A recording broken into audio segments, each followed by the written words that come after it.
This is Land of Havilah, Ezra 5. Work on the temple is at a standstill because of some combination of Samaritan propaganda, political pressure, threats, Jewish fear, their lack of faith, determination, and urgency, and being more concerned about their personal affairs than Yahweh's affairs. They just ran out of steam. But now Yahweh will restart the project by means of two prophets, Haggai and Zechariah. Verse 1.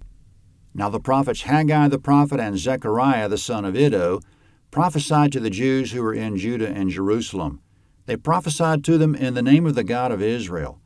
Then Zerubbabel the son of Shealtiel and Jeshua the son of Jozadak rose up and began to build God's house, which is at Jerusalem, and with them were the prophets of God helping them. Comment, Haggai 1:12 backs this up, quote, the people obeyed the word of the Lord, end quote. His word was to get back to work on the temple because he was with them on it, Haggai 2:4. Also that they would be successful, and that Zerubbabel, who had been there for the laying of the first stone, would be there for the laying of the last stone, Zechariah 4:7. In Haggai's first chapter, Yahweh pointed out that the Jews were struggling economically with poor crops and so forth because they weren't tending to his business. If they would tend to his business, he would tend to theirs, he said, Haggai 1:9. So the prophets encouraged the Jews, but at the same time coming up, they were being threatened, verse 3. At the same time, Tatnai, the governor beyond the river, came to them with Shethar-bozenai and their companions, and asked them, Who gave you a decree to build this house and to finish this wall? They also asked for the names of the men who were making this building. Comment in verse 3, Tatnai is the governor beyond the river, meaning over all the land west of the Euphrates, so it's much more powerful than any of the Jews are. Cyrus has passed on now, and Darius is on the throne of the kingdom. As we'll find out, Darius doesn't know anything about Cyrus's decree to build the temple. Governor Tatnai and his associate Shethar-bozenai in verse 3 came to Jerusalem taking names. They're implying that the temple project is unapproved. This is the first mention of those two, so it could be that they sincerely don't know that the temple project was approved. At least it was in the time of Cyrus. It remains to be seen if Darius will approve it. If the Jews keep building it, they'll be risking their lives depending on how Darius feels about it. So on the one hand, the Jews have the prophets Haggai and Zechariah saying one thing and the governor saying the other. They can choose to fear the prophets or the government.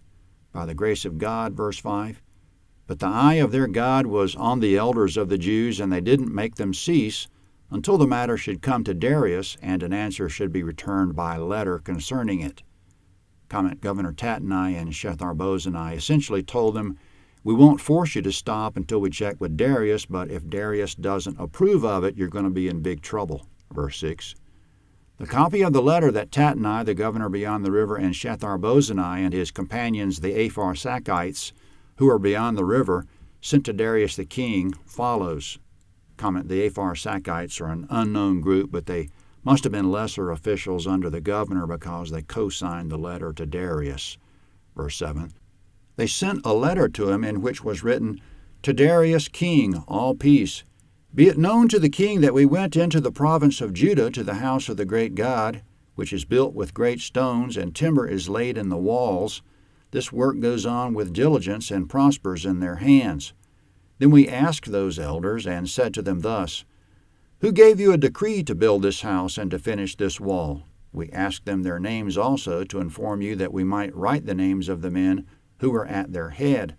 Thus they returned us answers, saying, We are the servants of the God of heaven and earth, and are building the house that was built these many years ago, which a great king of Israel built and finished. But after that our fathers had provoked the God of heaven to wrath.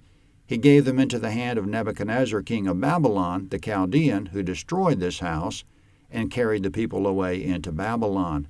But in the first year of Cyrus, king of Babylon, Cyrus the king made a decree to build this house of God. The gold and silver vessels of God's house, which Nebuchadnezzar took out of the temple that was in Jerusalem and brought into the temple of Babylon, those Cyrus the king also took out of the temple of Babylon, and they were delivered to one whose name was Sheshbazzar, whom he made governor. He said to him, Take these vessels, go put them in the temple that is in Jerusalem, and let God's house be built in its place. Then the same Sheshbazzar came and laid the foundations of God's house, which is in Jerusalem. Since that time even until now has it been in building, and yet it is not completed.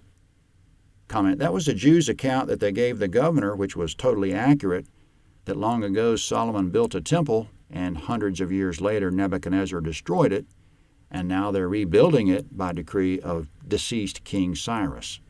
The regional government goes on in their letter to Darius, verse 17.